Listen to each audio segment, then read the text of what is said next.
Gracias, mi hermano Carlos. Aquí preparo todo esto.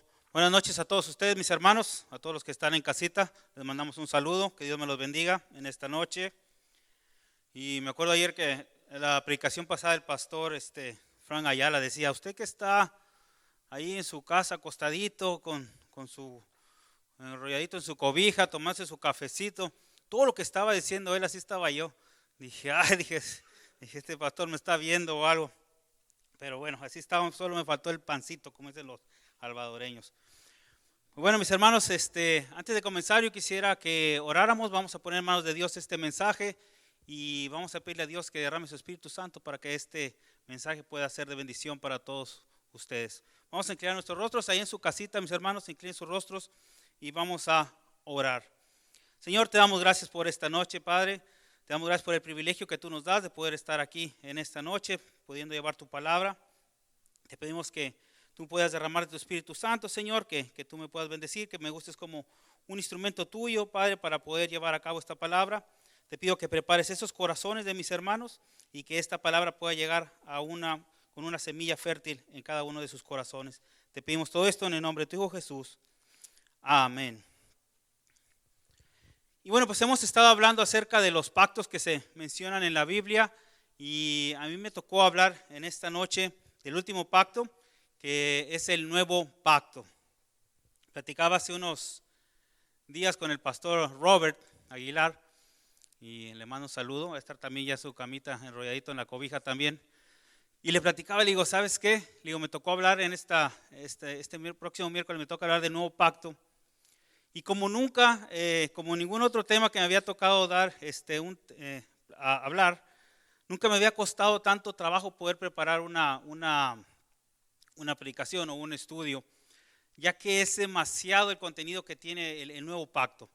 Es mucha riqueza, mucha información, y realmente pues es imposible, o prácticamente es imposible que se pueda hablar de todo lo que conlleva el nuevo pacto en una sola charla. Así que pues bueno, esta noche va a ser, yo creo, como una introducción a lo que es el nuevo pacto. Ya voy a empezar mi propia serie del nuevo pacto, así que vamos a acabar allá por abril. Pero bueno, ni le digo al pastor porque me la va a tomar en serio, ¿no? Pero bueno, básicamente, como les digo, es imposible abarcar todo el nuevo pacto, pero esperemos que pueda quedar lo más claro posible. Pero digo, bueno, va a ser básicamente una pequeña introducción. Y les voy a contar una ilustración hablando de Robert. Este es otro Robert, pero dice que Roberto entró a la oficina del abogado con desconfianza. Él se sentó silenciosamente mientras el abogado leía en voz alta el testamento de su padre. A Roberto esta formalidad le parecía una pérdida de tiempo, porque muchos años atrás él había leído el testamento de su padre y sabía que su padre no le había heredado nada en lo absoluto.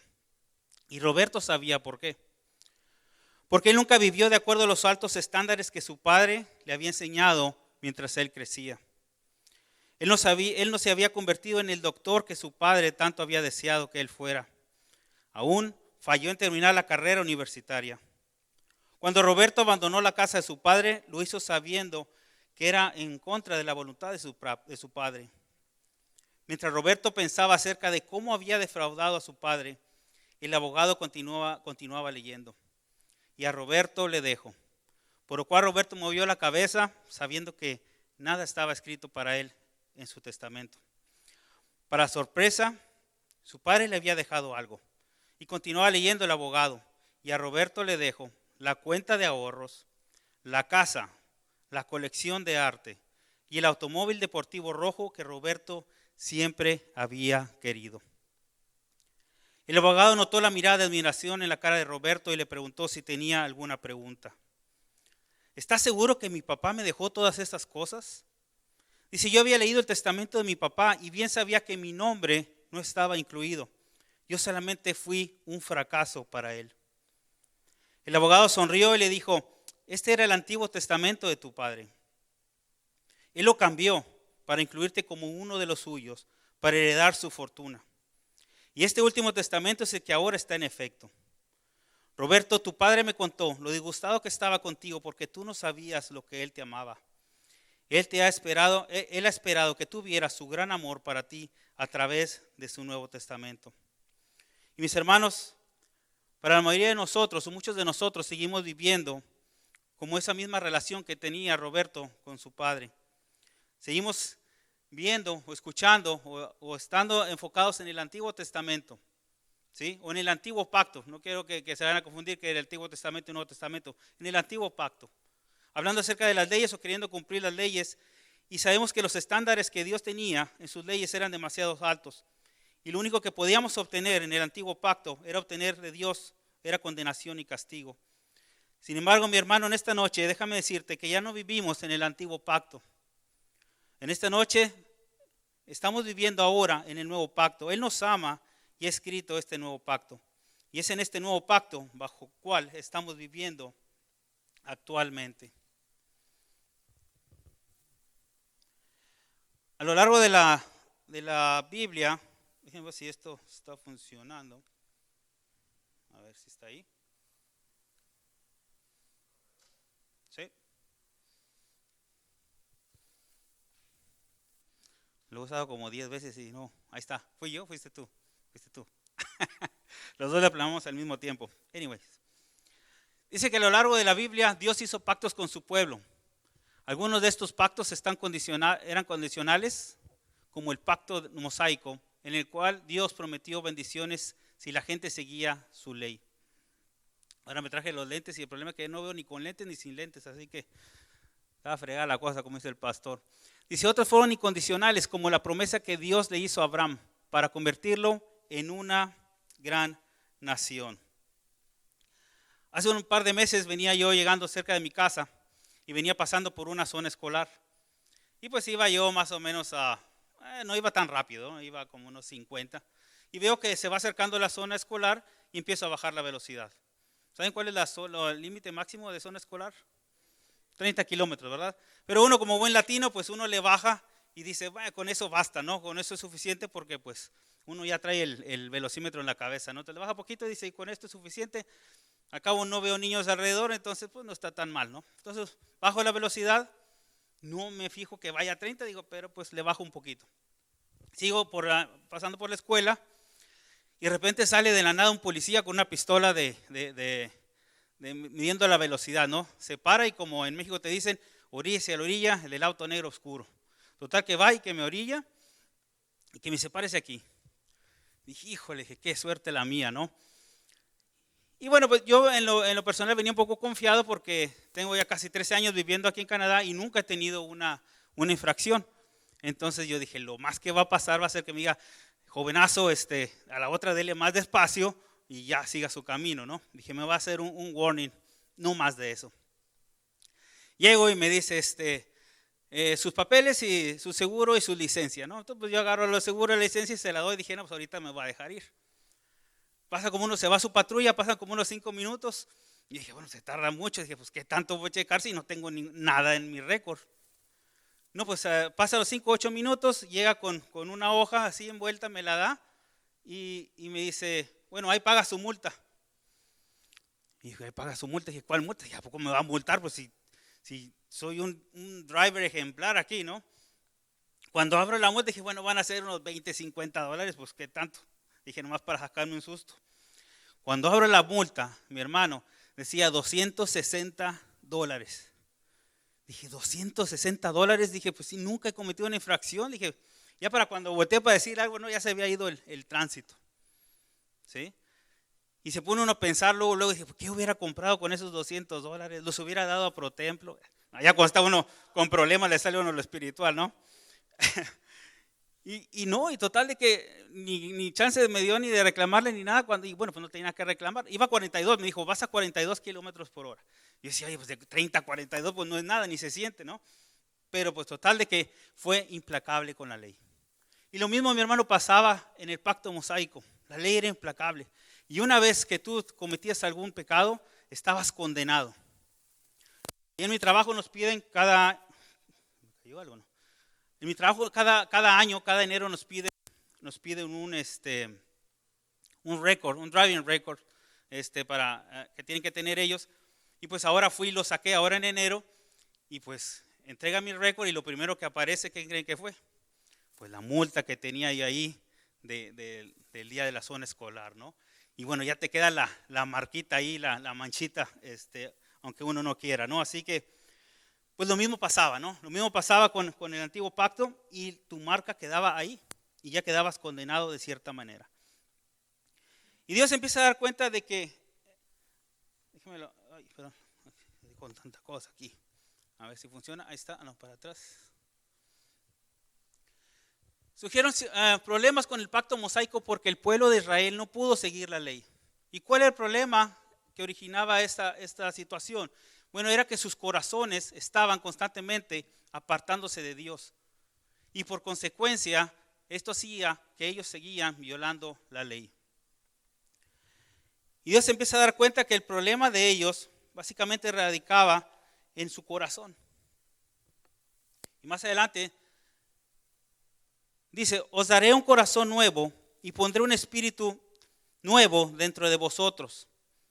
Dice Dios, quitaré de vuestra carne el corazón de piedra y os daré un corazón de carne. Y aquí viene algo muy importante, donde dice, y pondré dentro de vosotros mi espíritu, y haré que andéis en mis estatutos y guardéis mis preceptos y los pongáis por obra. Habitaréis en la tierra que di a vuestros padres, y vosotros me seréis por pueblo, y yo seré a vosotros por Dios. Y básicamente, bueno, lo que yo encontré en este nuevo pacto, como les decía, lo voy a tratar de hacer lo más resumido posible. Encontré 4 puntos que quiero resaltar en esta noche con ustedes. Espero y lo puedan ver ustedes en el color de la diapositiva, está un poquito claro, pero esperemos que en su casita lo puedan ver. Son 4 características de las que voy a estar hablando en esta noche. Número 1 es la necesidad de un nuevo corazón. Número 2, un nuevo vínculo entre Dios y su pueblo. Número 3, el perdón de nuestros pecados. Y número 4, el envío de su Espíritu para morar en nosotros. Esos son los 4 puntos que vamos a estar hablando en esta noche. Y decíamos, el problema del hombre radicaba en su corazón. Y en Jeremías 11, 7, 8, lo tengo yo en la Nueva Versión Internacional, dice la palabra de Dios, desde el día que hice salir a sus antepasados de la tierra de Egipto hasta el día de hoy, y aquí ya como que Dios está enojado con el pueblo de Israel, dice, una y otra vez les he advertido, obedézcanme. Una y otra vez les he advertido, obedézcanme. Pero no obedecieron ni prestaron atención, sino que siguieron la terquedad de su malvado corazón. Por eso hice caer sobre ellos todo el peso de las palabras de este pacto que yo les había ordenado cumplir, pero que no cumplieron. Y vemos que el problema de los israelitas, mis hermanos, o del hombre, radicaba en su corazón, en sus pensamientos y en su actitud. No obedecieron ni cumplieron su parte en la relación con él por una simple y sencilla razón. Se fueron cada uno tras la imaginación de su malvado corazón. Pero sin embargo, Dios tenía una solución a todo esto. Él iba a crear un pacto diferente, un pacto nuevo que corrigiera el problema. Y Dios profetizó que algún día crearía un nuevo pacto y daría un nuevo corazón a su pueblo y dándole su espíritu para que lo obedecieran. Y la diferencia de todos los pactos que vimos anteriormente y la diferencia de este nuevo pacto es que en este pacto Dios está diciendo que pondrá dentro de vosotros su espíritu. Y esta es la clave que vamos a estar hablando más adelante. La necesidad de un nuevo corazón. Número 2, dice un nuevo vínculo entre Dios y su pueblo. Por lo general los pactos, los que estuvimos hablando, eran hechos con el pueblo de pactos, que era el pueblo de Israel. Todos los pactos estaban hechos con el pueblo de Israel. Y el apóstol Pablo lo declara en Romanos 9:4, y yo lo tengo aquí en la traducción del lenguaje actual, donde dice que Israel es el que había recibido todos esos pactos del Señor. Dice, ellos son el pueblo que Dios ha elegido. A ellos Dios les ha dado el derecho de ser sus hijos. Dios ha estado con ellos y les ha mostrado su gran poder. Hizo pacto con ellos y les dio su ley. Les enseñó a adorarlo de verdad y también les hizo sus promesas. Ese era el privilegio que tenía el pueblo de Israel. Era el que gozaba de los pactos con Dios. Era un pueblo que Dios lo había mostrado su gran poder. Era un pueblo con el que Dios hizo sus pactos. Era un pueblo que Dios le enseñó a adorarlo de verdad y el que le dio las promesas. Y él aclara, sigue Pablo, aclara en Efesios, donde dice que los gentiles, que éramos todos nosotros, dice que no hemos recibido ninguno de tales pactos y por consiguiente no gozamos de las relaciones de estos pactos con Dios. En Efesios 2:11 al 13, Pablo menciona, dice, por tanto acordaos que en otro tiempo vosotros, hablando de los gentiles, dice, los gentiles en cuanto a la carne eran llamados incircuncisos por la llamada circuncisión hecha con mano en la carne. En aquel tiempo, dice, estabais sin Cristo, alejados de la ciudadanía de Israel y ajenos a los pactos de la promesa, sin esperanza y sin Dios en el mundo. Mucha gente en este tiempo todavía está en la misma situación. Están sin Cristo, están ajenos a los pactos de la promesa y están en un mundo sin esperanza. Pero ahora, dice Pablo, ahora en Cristo, vosotros que en otro tiempo estabais ajenos, habéis sido hechos cercanos por la sangre de Cristo. Así que, y luego me brinco al 19, dice, así que ya no sois extranjeros ni advenedizos, sino ciudadanos de los santos miembros de la familia de Dios. Imagínense decir esas palabras en aquellos tiempos de Pablo, cuando el pueblo de Israel era tan celoso de sus pactos, porque ellos se creían privilegiados, eran privilegiados de tener esa cercanía con Dios. Y era el pueblo escogido, y era el pueblo único, donde solo para ellos eran las promesas de los pactos. Pero Pablo llega y dice, no más, ya no son exclusivos del pueblo de Dios, ahora también están estas promesas abiertas para los gentiles, y esto va a pasar a través de Cristo. Cuando le dicen esas cosas a los israelitas o a los del pueblo de Israel, ellos es un shock, o es algo que no lo pueden concebir. Dice, ¿cómo ahora va a ser que ahora vamos a compartir con aquellos incircuncisos parte de las promesas de Dios? Y dice, aquí dice, pero en Cristo los gentiles ahora han llegado a ser partícipes del nuevo pacto y por consiguiente de las bendiciones de este mismo pacto. Y aquí nos incluimos todos nosotros. Y demos gracias a Dios por eso, porque nos han incluido en este nuevo pacto. Ahora, híjole, sí, no sé si lo vayan a alcanzar a ver hasta allá. Ahí está. ¿Qué es el nuevo pacto? El nuevo pacto, mis hermanos, es la promesa que Dios le hace a la humanidad de perdonar el pecado y restablecer la comunión con aquellos cuyos corazones se vuelvan a Él. Si ustedes quieren saber cuál es el nuevo pacto, bueno, pues aquí está la respuesta. Es la promesa que Dios le hace a la humanidad de perdonar sus pecados y restablecer la comunión con aquellos cuyos corazones se vuelven a Él. Y el único mediador, mis hermanos, es Jesucristo. Jesucristo es el mediador de este nuevo pacto y su muerte en la cruz es la base de la promesa de este pacto. Y Jesús lo menciona en Lucas 22:20, dice, de igual manera, después de que hubo cenado, tomó la copa diciendo, esta copa es el nuevo pacto en mi sangre que por vosotros se derrama.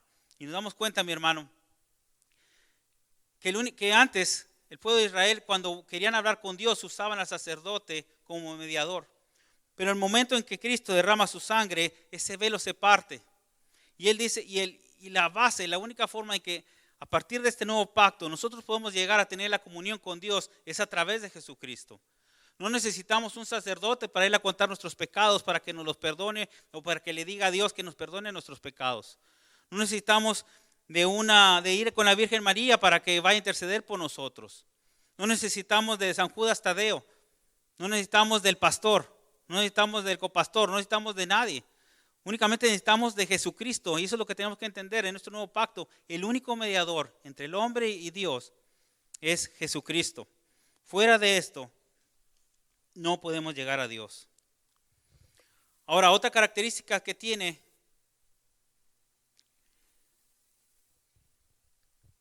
este nuevo pacto es que es el perdón de nuestros pecados. El primero que vimos es, vamos a tener un nuevo corazón, vamos a tener somos incluidos en el pacto, va a haber una nueva relación ahora con los gentiles, con el nuevo pacto, Y el punto número 3 que quiero tocar esta noche es el perdón de nuestros pecados. El elemento más importante en el nuevo pacto es la sangre de Jesucristo. Como el pastor leía y Carlitos leían antes de empezar con la lectura, hablaba acerca de los sacrificios. Y se hacían constantemente sacrificios. Y sacrificaban becerros, sacrificaban corderos, una y otra vez. Todos los días sacrificaban para perdón de nuestros pecados. Pero la palabra de Dios dice que para este nuevo pacto Jesucristo proporcionó su propio cuerpo en la cruz como un sacrificio que purificaría de una vez y para siempre a aquellos que tenían fe. Cuando Jesucristo entrega su cuerpo en sacrificio, se rompe toda esa tradición de volver de hacer los holocaustos y de hacer los sacrificios por el pecado. Y les digo, cuando tú tenías todo un historial en tu pueblo, en el pueblo de Israel, de hacer sacrificios y sacrificios desde la época de Moisés, y que ahora te digan que ahora no es necesario hacer esos sacrificios, pues impactaba realmente al pueblo de Israel, ¿no? Y muchos no aceptaban a Jesucristo como tal. Cuando les empezaban a hablar del nuevo pacto, no lo podían aceptar. Tanto tiempo que estaban esperando al Mesías que cuando lo tienen enfrente, no se dan cuenta que ahí estaba. Mateo 26:28 dice, porque esta es mi sangre del nuevo pacto, que por muchos es derramada para remisión de los pecados. Y aquí tengo un versículo, no está ahí en la diapositiva, pero quiero platicárselos. Dice en Hebreos 9:16 y 17. Si lo pueden ahí en su casa, lo buscan. Dice que cuando un hombre muere, deja un testamento. Dice, pero para que éste se pueda cumplir, es preciso demostrar que quien lo hizo está muerto. Y un testamento no entra en vigor mientras viva el que lo hizo. Un testamento no entra en vigor mientras viva el que lo hizo, sino solo cuando ya ha muerto. Y vemos que es a través de la muerte de Cristo cuando entra en vigor este nuevo pacto. Todos sabemos que nuestra época en el mundo se divide antes de Cristo y después de Cristo por el nacimiento de Jesucristo. Pero muchos estudiosos dicen, bueno, es que realmente debería estar dividido antes de Cristo y después de Cristo a partir de la muerte de Jesucristo. Porque es ahí realmente donde entra en vigor este nuevo pacto. ¿Sí? Es donde realmente se hace un cambio o un parteaguas en nuestra vida o en el mundo entero. Es a través de la muerte. ¿Por qué? Porque dice aquí, una vez que ha muerto, entra en vigor este nuevo pacto.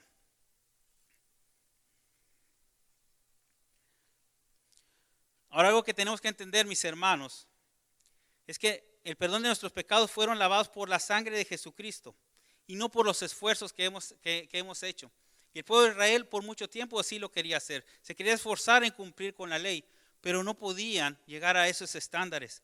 Y muchas veces nosotros seguimos con esa costumbre de querer hacerlo por nuestras propias obras o de querer hacerlo por nuestros propios esfuerzos. Ahora déjame te pregunto, ¿tú qué has hecho para merecer el perdón de tus pecados? ¿Qué hiciste? Si ni siquiera podemos cumplir lo más básico que son los mandamientos. No hemos hecho nada para merecer ese perdón de nuestros pecados. Déjame decirte en esta noche que solo la gracia nos cambia desde adentro hacia afuera y va a haber un crecimiento cuando entendamos que el amor de Dios no depende de tu apariencia, no depende porque vienes bien vestido, no depende porque estás aquí enfrente del púlpito. El amor de Dios no depende porque tal vez cantas o porque sirves en la iglesia. De eso no depende el amor de Dios. No por eso te quiere más que porque el que está aquí sentado, porque el que está ahí en su casa en este momento. No por eso Dios te deja de amar. ¿Sí? A veces creemos que Dios nos ama o nos depende de cómo nos está yendo. Y eso a veces es una manera muy egoísta de pensar como ser humano. Decimos, ¿sabes qué? Bueno, pues que me está yendo bien en mi casa, no tengo ningún problema con mi familia, mis hijos están bien, están sanos, me va bien en mi trabajo. Entonces, como todo está muy bien, ¿sabes que Dios me ama? La relación que tengo con Él, todo está bien. Entonces, pues estamos bien, Dios y yo estamos bien. Pero ¿qué pasa cuando tienes problemas matrimoniales? ¿Qué pasa cuando te acaban de correr de tu trabajo? ¿Qué pasa que si ahorita en este momento tu hijo está en el hospital y está enfermo? ¿Qué quiere decir? ¿Que Dios ya no te ama? O tú dices, no, pues es que ahora ya Dios ya no me quiere. ¿Sí? Mi hermano, no depende de cómo te está yendo en la vida del amor de Dios. Tenemos que entender que el amor de Dios es incondicional. El amor de Dios no depende de tus obras, porque Él te escogió pecador. ¿sí? Él nos escogió cuando estamos tal vez en una condición pecadora. Todos nosotros estamos en una condición pecadora. Y a veces nosotros seguimos condicionando el amor de Dios de esa manera. Dios hizo el sacrificio único y un sacrificio para siempre. Y algo que quería mencionarle, a veces también a veces la iglesia tradicional, para buscar el amor de Dios o para buscar el perdón de sus pecados, dice, bueno, ¿sabes qué? En México se utiliza el 12 de diciembre que van a ver a la Virgen de Guadalupe, la catedral, y la gente tiene la costumbre, o mucha gente, dice, ¿sabes qué? Me voy a ir 2 kilómetros de rodillas hasta la catedral, ¿sí? Para buscar el perdón de mis pecados, para buscar la gracia de Dios. Y ahí van caminando, ya van con las rodillas todas peladas, llegan, y ya una vez que hacen su sacrificio, dice, ¿sabes qué? Ahora sí Dios está contento conmigo, o Dios me ama más porque ya hice yo ese sacrificio. Y eso es lo que no pueden entender, es que el sacrificio de Jesucristo fue de una vez y para siempre. Y Satanás es bien astuto. Y Satanás, como dicen muchas veces, usa la religión para confundir a su pueblo. Y lo quieren hacer como rituales, lo quieren hacer como ceremonias, porque ellos no quieren, Satanás no quiere que la gente pueda entender que el sacrificio de Jesucristo fue único y para siempre. Y mucha gente dice, bueno, yo sí creo que Jesucristo murió por mis pecados, pero por si las dudas, me voy a ir de rodillas caminando a la catedral. Bueno, yo sí creo que Jesucristo también sí murió por mí, llevó mis enfermedades, pero por si las dudas voy a prender 2, 3 veladoras para reafirmar, ¿no? Yo sé que Dios murió también tiene un futuro para mí asegurado, quiere lo mejor para mí, pero por si las dudas, también le voy a pedir a San Antonio que me consiga a ese hombre porque estoy pidiendo, ¿sí? Eso es lo que Satanás quiere. En tu corazón, no crea que el sacrificio de Jesucristo ha sido lo más valioso y que ya no hay necesidad de hacer más sacrificios. Él ya murió por nosotros. Dice la palabra de Dios, mas Dios muestra su amor para con nosotros en que siendo aún pecadores, Cristo murió por nosotros. Esa clase de amor inmerecido, esa clase de amor abnegado por completo, fuera de la comprensión humana. La gente no lo puede entender, ¿sí? Dice, ¿cómo va a morir alguien por mí que yo soy pecador? Alguien santo, algo puro. ¿Por qué Dios va a mandar a su hijo para morir, a su único hijo para morir por mí? Dice, esas son cosas de la Biblia, son cosas de ese libro que ya ni se usa, ¿sí? Dice Satanás donde quiere entrar a poner confusión en nuestro corazón. Este es el amor del que Dios justo e infinitamente santo tuvo para todos nosotros los pecadores. Aquí era, déjame regreso en esta. Y Pablo aquí le menciona a ellos y le pregunta a los Gálatas, déjame regreso un poquito. Y en Gálatas 3, no sé si lo puedan alcanzar a ver, me falló a mí ahí la presentación. Donde le dice a los Gálatas, le dice, ay Gálatas, dice, qué tonto, en Gálatas 3:1, dice, ay Gálatas, qué tontos son ustedes. Hasta Pablo se desesperaba con los Gálatas. Le dice, qué tontos son ustedes, hasta parece que estuvieran embrujados, ¿sí? Y él dice, yo mismo les di una explicación clara de cómo murió Jesucristo en la cruz. Yo se los expliqué. Dice, pero solo quiero que me digan una cosa. Cuando recibieron el Espíritu de Dios, ¿por qué fue? ¿Fue por obedecer la ley o fue por aceptar las buenas noticias? Dice, claro que fue por aceptar las buenas noticias. Dice, y esto es así, ¿por qué no quieren entender? Dice, si para comenzar esta nueva vida necesitaron la ayuda del Espíritu de Dios, ¿por qué ahora quieren terminarla mediante sus propios esfuerzos? ¿Sí? Y Pablo le dice, ¿están tontos o qué? ¿Están embrujados o qué?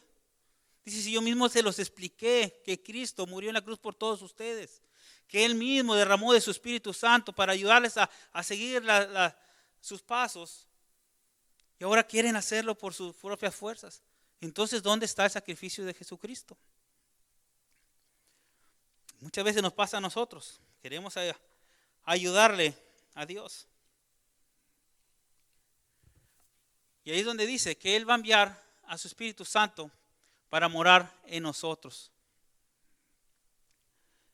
Dice, el nuevo pacto es el compromiso de Dios de darle a su pueblo su Espíritu Santo para que pueda obedecerle.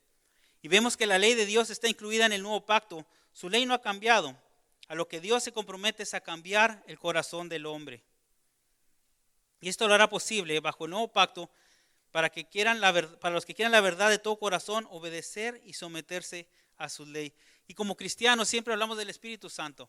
Y cuando cantamos decimos, desciende Espíritu Santo y ven aquí Espíritu Santo. Y lo leemos en las Escrituras. Y a veces, y la pregunta aquí es, nosotros como cristianos, es si realmente conoces al Espíritu Santo. Y yo le pregunto a un cristiano, ¿sabes cómo se manifiesta el Espíritu Santo en tu vida? Y muchas veces un cristiano no sabe ni cómo explicar cómo el Espíritu Santo se está manifestando en nuestra vida.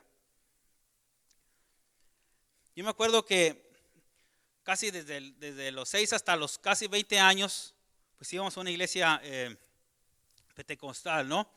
Y yo recuerdo que una vez pasó el pastor, nos dijo, bueno, los que quieren que oren por ustedes, pasen aquí y hagan una fila aquí enfrente, ¿no?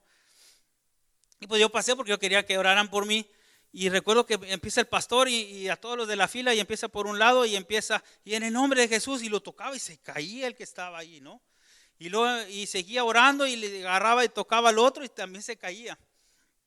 Y yo me acuerdo porque ya es que siempre te ponen una persona atrás, ¿no? En esa iglesia te ponen uno atrás para que te detenga, para que no azotes contra el piso, ¿no?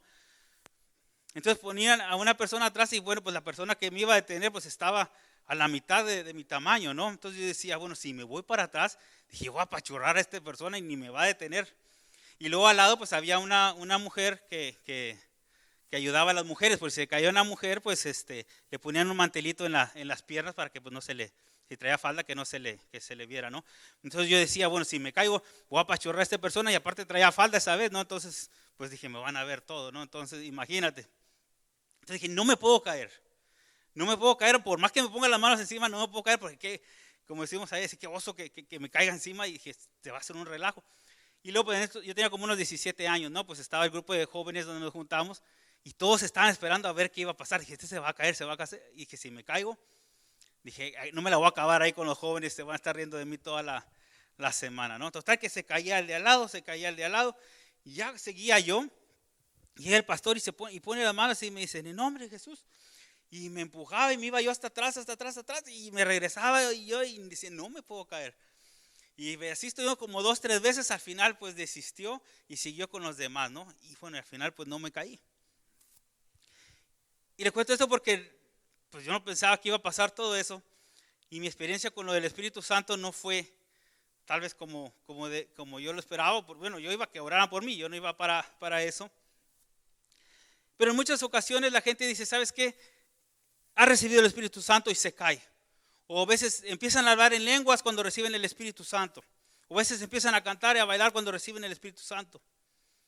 Y no me voy a meter en detalles para no entrar en complicaciones con esto, pero la pregunta aquí es, ¿y qué pasa después de que recibes al Espíritu Santo? Ok, ya te caíste y te levantas. ¿Y ahora qué? ¿Tienes el Espíritu Santo? ¿Qué pasa con tu comportamiento? ¿O sigues comportándote igual como lo hacías antes? ¿O fue simplemente una emoción que sentiste y te caíste?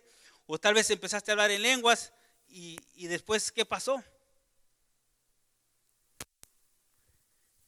Y lo importante de nosotros que tenemos que entender, mis hermanos, es no dejarnos llevar por una emoción, sino que dejar que el Espíritu Santo empiece a trabajar en nosotros. Dice que la palabra de Dios, que el Espíritu Santo va a ser nuestra guía. Va a hablar por nosotros. No simplemente es de recibirlo y salir como si nada hubiera pasado, sino que todos los días nosotros tenemos que trabajar con nuestro Espíritu Santo. Decirle a Dios, ¿sabes qué? Derrama tu Espíritu Santo todos los días que nos levantamos, cuando salimos al día. ¿Por qué? Porque dice más adelante, a ver si lo tengo aquí. Dice, ¿qué efecto produce el Espíritu de Dios en aquellos que lo reciben? Dice, porque si vivís conforme a la carne, moriréis. Mas si por el Espíritu hacéis morir las obras de la carne, viviréis. Porque todos los que son guiados por el Espíritu de Dios, estos son hijos de Dios. Los que son guiados por el Espíritu de Dios, estos son hijos de Dios. Pues no habéis recibido el espíritu de esclavitud para estar otra vez en temor, sino que habéis recibido el espíritu de adopción, por lo cual clamamos, Abba, Padre. Y el Espíritu de Dios nos fortalece, mis hermanos, para que hagamos morir las obras de la carne. de nuestra naturaleza carnal, tales como el adulterio, la fornicación, la ira, la envidia, el odio, el egoísmo. Y tú me vas a decir, no, hombre, ¿sabes qué, Juan Carlos? Es que yo no puedo dejar de ver pornografía. Todos los días lo hago. Y a veces digo, ay, Dios mío, pues, ¿sabes qué? Ayúdame. Y sigo. O no puedo dejar de engañar a mi esposa, o no puedo dejar de robar, o de drogarme, o de hacer cualquier cosa. No puedo, déjame decirte que no lo vas a poder hacer solo. Hasta que tú dejes que el Espíritu Santo te empiece a llenar, te empiece a guiar y te empiece a dirigir en todo lo que tú estás haciendo, es cuando va a empezar a haber un cambio en tu vida. Filipenses 2:13 dice, pues Dios trabaja en ustedes y les da el deseo de poder el deseo y el poder para que hagan lo que a Él le agrada. La palabra de Dios dice que donde está el Espíritu de Dios, ahí hay libertad. Y escuchaba el otro día a un pastor que decía, libertad no es querer y no poder, ¿sí? Es como si un viejito de 80, 90 años quiere salir con una muchachita de unos 18 años y pues por más que quiera, pues no puede ni nomás, no va a pasar nada, ¿no? Entonces una cosa es poder y una cosa es querer y no poder, ¿sí? Pero cuando uno recibe el Espíritu Santo es el poder hacerlo y no querer hacerlo. ¿Sabes qué? Yo puedo engañar a mi esposa, pero no quiero. Puedo, pero no quiero. ¿Por qué? Porque el Espíritu Santo me está dando la libertad, ¿sí? De obedecer la palabra de Dios. Poder hacer lo que quieras, poder pecar y no querer hacerlo por amor de Dios. Esa es la libertad, el poder y no querer. Y ese es el punto que queremos todos llegar. El poder hacerlo y no querer hacerlo por amor a Dios. Me está acabando el tiempo, vamos rapidito.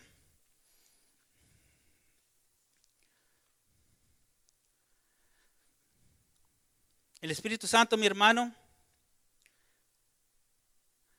a mí en lo personal, y yo digo, la gente tiene que saber, nosotros como cristianos tenemos que reflejar el Espíritu de Dios en nuestras vidas. Cómo hablamos, cómo nos dirigimos, ¿sí? Cómo nos comportamos, cómo me dirijo con mi esposa, con mis hijos, en mi trabajo, ¿sí?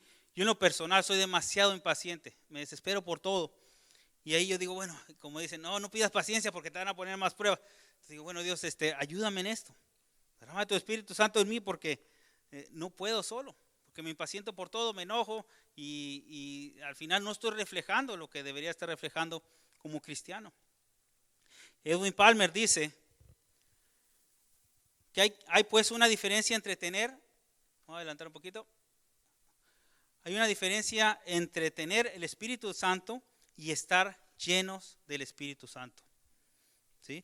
Después de que alguien se hace cristiano, nuestra meta más elevada es llenarse completamente del Espíritu Santo. En Efesios 5:18 dice, no se emborrachen pues perderán el control de sus actos, más bien permitan que sea el Espíritu Santo quien los llene y los controle. Y muchas veces nosotros queremos que el Espíritu Santo se nos aparezca en una voz mágica o en una zarza ardiente. Dios nos está hablando y el Espíritu Santo se nos va a manifestar a través de la palabra de Dios. Cuando nosotros escuchemos y estudiando la palabra de Dios, Dios va a empezar a transformarnos, ¿sí? Y nos va a dar la voluntad de no querer hacer el pecado, de no caer en el pecado. Y termino con esto, mis hermanos. El Espíritu Santo tiene muchas cosas que decirte. El Espíritu Santo puede darte fuerzas. Si no puedes con ese pecado, si no puedes con esa tentación, si no puedes con ese problema que estás batallando, pídele al Espíritu Santo que te llene y que te dirija. El Espíritu Santo puede darte esa ayuda. Si estás pasando por una situación difícil, una pérdida de un familiar, una situación que te está afectando, el Espíritu Santo puede darte consuelo. Si no sabes qué hacer, no sabes cómo dirigirte, no sabes qué estudiar, no sabes si es la persona correcta, el Espíritu Santo es tu guía. Es a través de este nuevo pacto, mis hermanos, que podemos tener una comunión con Dios y siempre estar en armonía con su voz. Y nos da el poder ahora de convertirnos en herederos con Cristo. Mis hermanos, demos gracias en esta noche a Dios por su nuevo pacto. Demos gracias a Dios por incluirnos en él. Demos gracias, mis hermanos, por el sacrificio de su Hijo Jesucristo. Demos gracias por el perdón de nuestros pecados. Demos gracias por ese nuevo corazón que Dios ha puesto en nosotros. Y demos gracias por poner también su Espíritu Santo en nosotros. Jesús describió que el Espíritu Santo vendría después que dejara la tierra. Y Él dijo, mas el Consolador, el Espíritu Santo, a quien el Padre enviará en mi nombre, Él os enseñará todas las cosas y os recordará todo lo que yo he dicho. Mis hermanos, que la gracia del Señor Jesucristo, el amor de Dios y la comunión del Espíritu Santo sea con todos vosotros. Amén. Mis hermanos, vamos a inclinar nuestros rostros y vamos a orar. Señor, te damos gracias por esta noche, Padre. Tenemos tantas cosas de qué agradecerte. Gracias por este nuevo pacto que tú has creado por nosotros. Gracias porque nos has incluido como parte de tu familia. A pesar de ser extranjeros o advenedizos, Señor, a través de la sangre de tu Hijo Jesucristo que fue derramada en la cruz, nos has hecho partícipes y nos has hecho parte de la familia tuya. Gracias, Señor, porque somos herederos tuyos. Gracias por esa muerte que en la cruz, Señor, porque tú llevaste de nuestros pecados, Señor. Y tú has dicho que no te acordarás más de ellos. Gracias, Señor, por el Espíritu Santo que ahora mora en nosotros, Padre. Gracias porque es a través del Espíritu Santo que tú nos guías y tú nos consuelas. Gracias por ese nuevo corazón que has puesto en nosotros. Por ese corazón de carne, Padre, que tiene la necesidad de ti. Gracias, Señor, por ese sacrificio único. Ese sacrificio único y perfecto y para siempre. No hay necesidad de más, Señor. Porque a partir de ahí, Señor, a partir de tu muerte, entró en vigor este nuevo pacto. En esta noche, mi hermano, si tú no tienes a Cristo en tu corazón, si tú estás perdido, como lo menciona Pablo, sin Cristo, sin esperanza, estás perdido, que no sabes a dónde ir. Si estás cayendo en una tentación, si estás luchando para salir de ella, problemas de drogas, problemas de alcohol, problemas de pornografía. La única manera en que tú vas a poder salir de todo esto, la única manera en que puedes restaurar tu vida, la única manera en que tú puedes restaurar a tu familia, a tu trabajo, todo lo que has perdido a consecuencia de todo esto, la única manera que lo vas a restaurar es a través de Jesucristo. Él es el único mediador entre ti y entre Dios. No hay otra manera de llegar a Dios. No hay otra manera que puedas lograr el perdón de tus pecados. No hay otra manera en que puedas lograr la salvación, mi hermano. Es por eso que en esta noche yo te quiero hacerte la invitación.